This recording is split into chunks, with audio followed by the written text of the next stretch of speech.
Bom dia, senhores. Tudo bem com vocês? Eu já me apresentei no vídeo anterior, mas se alguém por acaso perdeu aquele vídeo, vamos lá. Meu nome é Lucas e agora sou o novo professor de História de vocês, tá? Nós vamos trabalhar juntos aí agora a disciplina de História até o final do ano. Eu sei que não é a melhor forma de me apresentar através de uma plataforma de vídeo, através de uma videoaula, mas é o que nós temos para hoje, tá? É o que é possível fazer dentro da nossa realidade. Bom, essa aula é a aula para o 8º ano, onde nós vamos tratar sobre a colonização americana e sobre o começo do processo que vai levar a posteriormente à independência dos Estados Unidos. Eu sei que na semana passada a professora já subiu algumas atividades, eu vou corrigi-las, eu vou atribuir nota como o esperado, só que eu quero voltar o conteúdo. Por quê? Porque eu acho muito importante que nós tenhamos a relação do começo até o fim do processo, para que não tenha ideias perdidas no meio, que a gente consiga trabalhar tudo o que for preciso, tá? E para poder entrar nesse assunto, eu quero voltar um pouquinho, fazer uma revisão com vocês, para que a gente consiga trabalhar o melhor possível aí esse conteúdo que nós temos, tá? Bom, então nós vamos começar e o que eu gostaria de deixar bem claro para vocês? Que o processo de aprendizagem de vocês, ele deve ser muito proativo. Você precisa fazer parte do seu processo de aprendizagem. Nós sabemos que quanto mais sentidos nós usamos para aprender, mais nós adquirimos conhecimento. Se você só assiste a videoaula, você vai aprender, mas se você assiste a videoaula e anota, você vai aprender. Se você assiste a videoaula e depois você fala sobre ela, nem que seja para o espelho, você aprende mais ainda. Então, quanto mais recursos você mobilizar, quanto mais você valorizar esse aprendizado, melhor. Você pode ir pausando o vídeo para fazer as anotações que você julgar necessário. Você pode ter do seu lado aí um caderno para que você não perca nenhum conteúdo, tá? E pode ter a apostila também.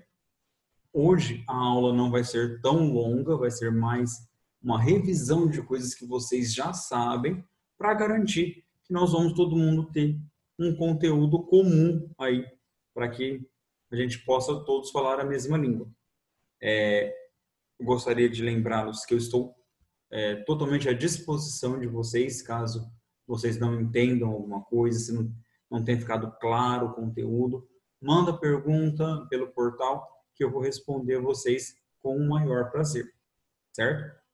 Bom, nós vamos trabalhar agora o módulo 2, capítulo 5 de vocês. Então, vamos recomeçar aí, e aí depois vocês vão perceber que eu deixei já na plataforma algumas atividades para vocês fazerem. Nada muito complexo, mas é um trabalho que a gente está começando, que a gente vai poder construir juntos aí, tá? Bom, para a gente começar a pensar, a gente começar a refletir sobre esse processo de colonização americana, e aí, na verdade, a gente está falando de colonização inglesa na América, tá? A gente tem que voltar lá para o século XV. Século XV, comecinho do século XVI, ou até um pouquinho antes do XIV para o XV. Vamos fechar no século XV. O século XV ele é um processo de transição do feudalismo para o capitalismo. O feudalismo está em crise, ele está morrendo. Vocês já estudaram isso? O feudalismo ele está morrendo. Ele começa a dar seus sinais de crise a partir do século X. Tá? Século X, XI, XII, XIII, XIV, tudo isso é crise, é decaída do feudalismo e vai surgir aí esse novo modelo que é o capitalismo.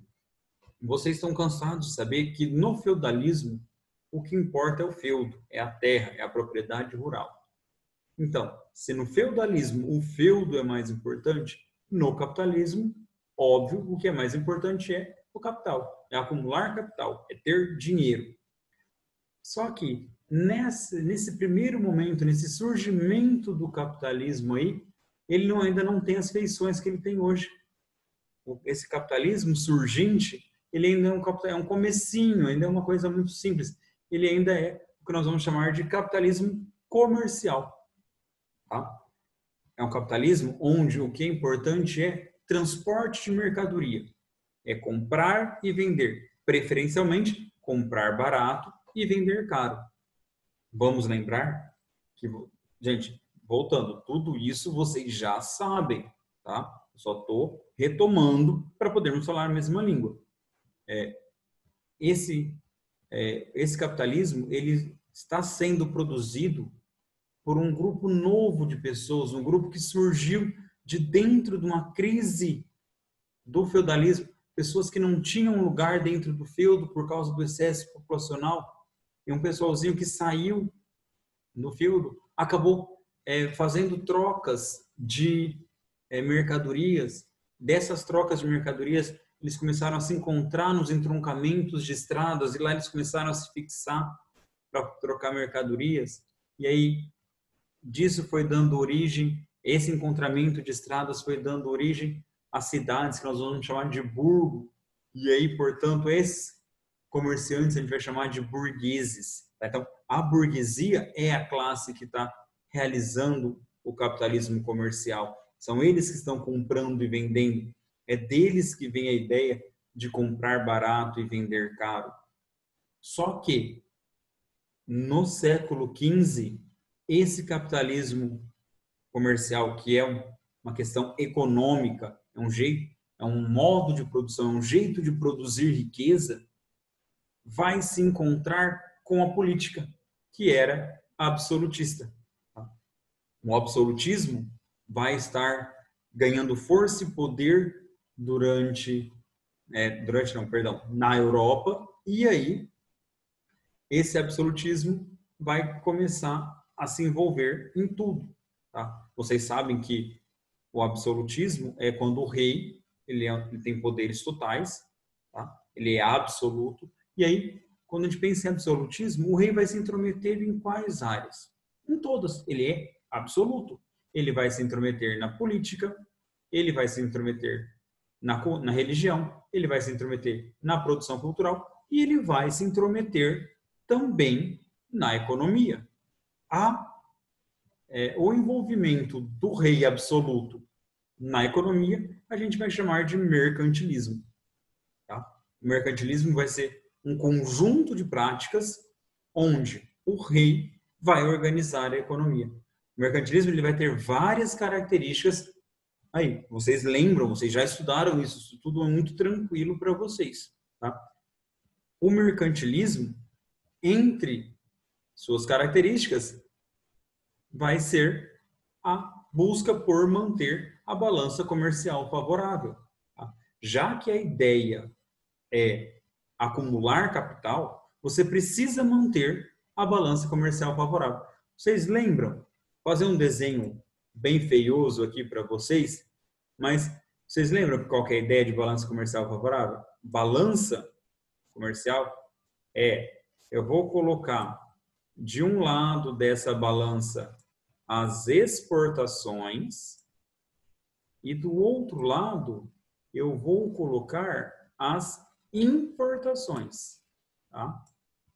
O que o país vende, exportações, e importações, o que o país compra.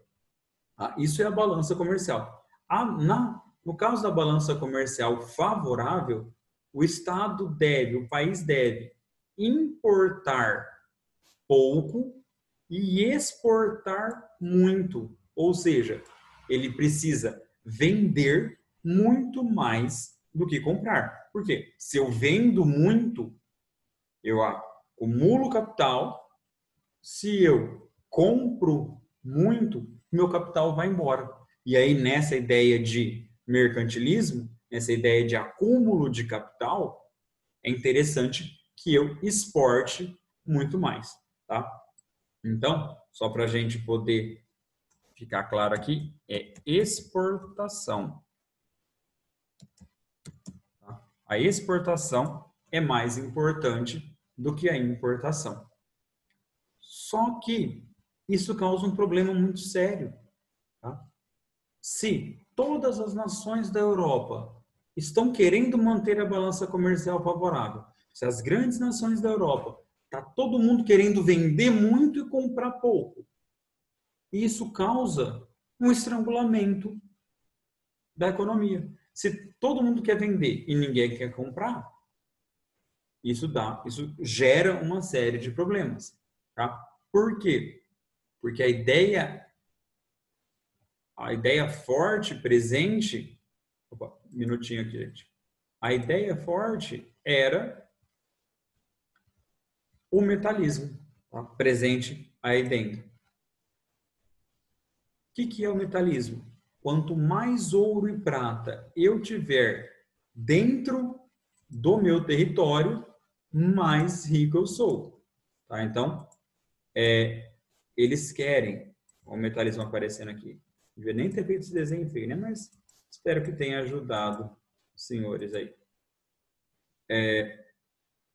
Exportação também. Metalismo é, quanto mais ouro e prata eu tenho dentro do meu território, mais rico eu sou. E aí, a balança comercial ajuda isso. Se eu estou vendendo muito e comprando pouco, eu estou acumulando metais preciosos, tá? Muito fácil. E aí, voltando naquele ponto que eu estava falando para vocês, chegamos num impasse. Chegamos numa situação onde a Inglaterra quer vender, Portugal quer vender, Espanha quer vender, França quer vender e ninguém quer comprar. Como é que você sai disso? Para onde você vai? É aí que no século 16 e 17 e para diante nós vamos fazer o colonialismo. Tá? As nações europeias vão fazer colônias. Elas vão buscar no ultramar, vão buscar na América principalmente, África também, Ásia também, mas principalmente na América, conquistar novas terras para poder garantir tudo que ela precisa. Tá? Vocês lembram, vocês já estudaram isso, principalmente quando estavam estudando história do Brasil, que as colônias elas vão ser responsáveis por garantir a melhora da economia da metrópole. Por isso que nós dizemos que as colônias elas são complemento à economia metropolitana. Vamos pensar no nosso caso Brasil, que vocês já estudaram e fica bem mais fácil de entender. Portugal tinha intenção de vender açúcar. Portugal queria vender açúcar por quê? Porque o açúcar era um produto de alto valor. O açúcar era um produto que tinha muita procura na Europa. Então, se Portugal quer vender açúcar, o que o Brasil vai produzir? Cana. Tá? E aí, entregar para Portugal. Então, a ideia da colônia é que ela seja um complemento à economia metropolitana. É importante a gente lembrar também que a colônia ela deve fornecer para a metrópole gêneros tropicais. Por quê? Porque são esses gêneros que vão ser interessantes na Europa. Tá? Faz sentido, por exemplo, Portugal vir ao Brasil e produzir trigo? Não, trigo eu já tenho na Europa. Eu preciso de uma coisa diferente. Tá? Vocês lembram que o começo das grandes navegações, que o começo daquele processo de expansão marítima se deu por causa das especiarias, que eram produtos que não tinham na Europa, que os árabes vendiam para as cidades italianas e essas cidades italianas, com o seu monopólio, vendiam para a Europa inteira com grandes lucros. Gente, tudo isso é tranquilo, né, gente? Nenhuma novidade. Tá. Então, essas colônias deveriam gerar gêneros tropicais. essas colônias, elas estavam presas pelo tal pacto colonial.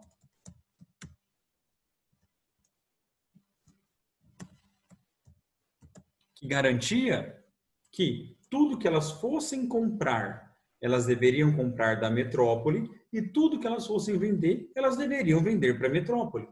O pacto colonial determinava também que era a metrópole que determinava, que decidia o preço de compra e de venda. O pacto colonial também estabelecia que a metrópole era a única que poderia gerar itens secundários.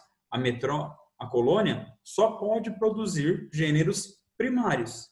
Tá? No caso, o Brasil vai produzir, ele não produz nenhum açúcar, ele produz uma rapadura quebrada. É a Holanda que vai trabalhar isso para que Portugal consiga vender. Tá? Só que nessa lógica toda aí, a Inglaterra vai ter um problema muito grande. Por quê? Vamos olhar aqui. Isso aqui é o mapa mundo. Eu sei que ele está meio comprido, ele está meio puxado, mas dá para a gente ter uma ideia. Tá? Olhando aqui no meu cursor do mouse, Portugal está aqui, Espanha, França, Inglaterra. Ok? Tá? Aqui. Portugal, que essa tripinha aqui, vem colonizar o Brasil. Fácil. A Espanha vai colonizar toda essa metade da América. Fácil também. A Inglaterra, o que ela consegue nessa expansão colonial é esse pedacinho aqui do mundo. Tá? Enquanto Portugal está vindo colonizar o Brasil, enquanto a Espanha está vindo colonizar o resto da América, a Inglaterra está colonizando esse pedaço aqui do mundo. As colônias inglesas na América vão ser ali no norte da América. E aí vocês conseguem imaginar qual problema isso pode causar para a Inglaterra? Porque se vocês repararem, a faixa tropical, a faixa que essa parte da América está, é a mesma faixa da Europa. Então, que tipo de produto... Perdão, só um minutinho, gente. Deixa eu achar a borracha aqui. Isso. Que tipo de produto o norte da América vai poder gerar para a Inglaterra, que a Inglaterra já não tenha na Europa? Consegue perceber que isso é um problema seríssimo? Que essa faixa territorial que pertence à Inglaterra não vai gerar, pelo menos a maior parte dela, não vai gerar gêneros tropicais. Então, para a Inglaterra, grande parte desse território é inútil. Não dá para ser um complemento à sua economia. Por quê? Porque só dá para plantar lá gêneros que eles têm na Europa. E aí, é muito mais barato você trazer, por exemplo, trigo da Itália do que atravessar o Oceano Atlântico. Por causa disso, por causa dessa condição, vão ser formadas as 13 colônias da América. Tá? As colônias da Inglaterra na América, que a gente vai chamar de 13 colônias, porque são 13, e aí não precisa ser nenhum cientista espacial para conseguir contar, em sua maioria vão ser um grande desperdício de espaço. Não há o que fazer. Eles não conseguem gerar renda nessas colônias. Tá? E aí, a única exceção que nós temos são as colônias do sul. Tá? Essas colônias, Maryland está de fora, aqui. Essas colônias, aqui, Virgínia, Carolina do Norte, Carolina do Sul e Geórgia, essas sim estão numa faixa tropical interessante, estão numa faixa do planeta interessante. Nessas 4 colônias do sul, a Inglaterra vai conseguir se inserir dentro do grande sistema colonial. Elas vão conseguir gerar produtos tropicais, produtos primários e produtos tropicais. Nas colônias do norte, isso não vai ser possível. O clima não permite que eles produzam gêneros tropicais. Tá? Então, por isso que nós vamos ter 2 grandes. Na verdade, o livro de vocês ainda divide colônias do norte, colônias do centro e colônias do sul. A gente pode simplificar isso. Colônias do norte, colônias do sul. Tá? As 4 colônias do sul vão ser colônias muito semelhantes às colônias ao Brasil, por exemplo. As colônias ibéricas. As colônias de Portugal e Espanha vão ser parecidas com essas 4 colônias. Já as colônias do norte vão ter características totalmente diferentes. Tá? Deixa eu apagar aqui para vocês. Espera aí um pouquinho. Vamos lá. As colônias... Eita. Vamos apagar aqui. Gente, ó, não é ao vivo, é gravado, mas é tudo novo aqui pra gente. Vamos fazer o mais bonitinho que a gente puder para vocês. Tá? Bom, as colônias do sul, as colônias do sul da América inglesa, elas vão conseguir atender ao grande sistema de produtos tropicais.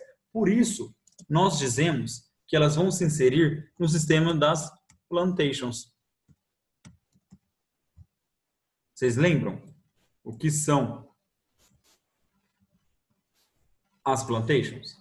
O sistema de plantations, que é o sistema que vai ser usado dentro das colônias, é o mesmo que vai ser usado aqui no Brasil.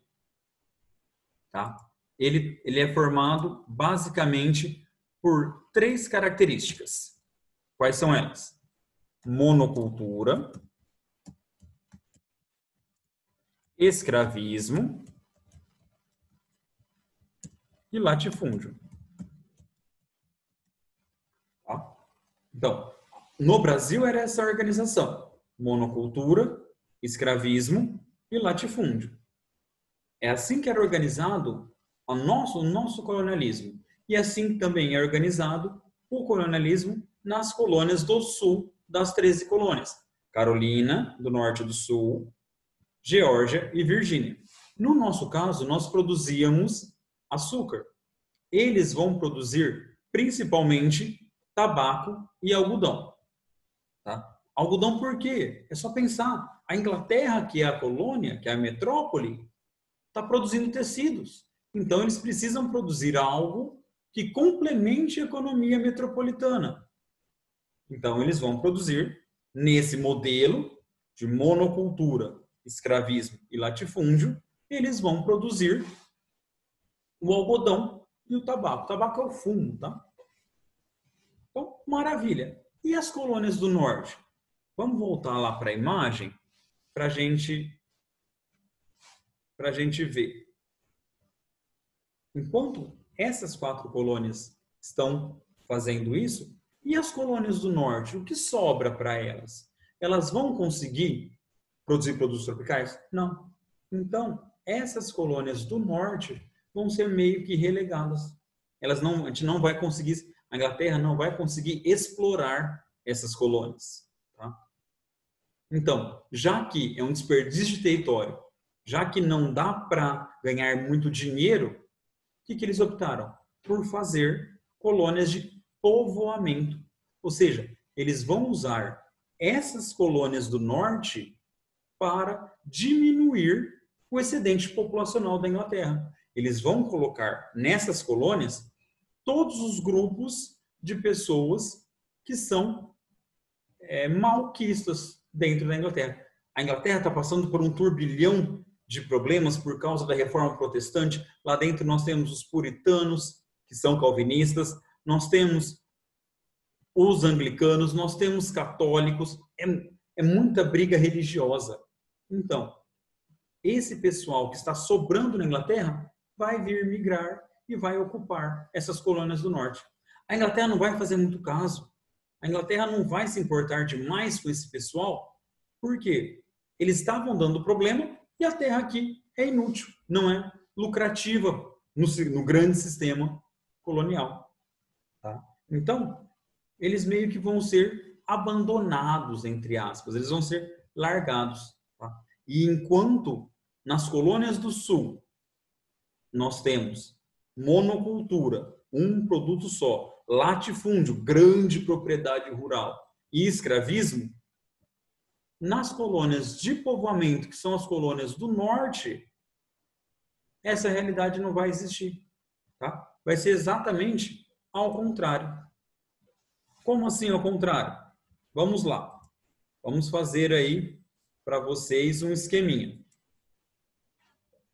No sul, nós vamos ter latifúndio, monocultura e escravismo. Certo? Sistema de plantation. Já no norte, não vai dar. Então, como é que vai ser? Vai ser minifúndio, pequena propriedade rural, pequena propriedade agrícola, vai ser policultura. Porque enquanto lá nós temos grandes fazendas produzindo principalmente algodão, no norte, cada pequena propriedade vai produzir quase tudo que ele precisa, vai produzir quase para subsistência, ou vai produzir um monte de produtinho para poder levar para a cidade para vender para ganhar algum dinheiro. E a mão de obra no sul, ela é escravista. No norte, ela vai ser assalariada ou, e principalmente, familiar. Tá? Essa vai ser a grande diferença entre as colônias que nós vamos chamar de colônias de exploração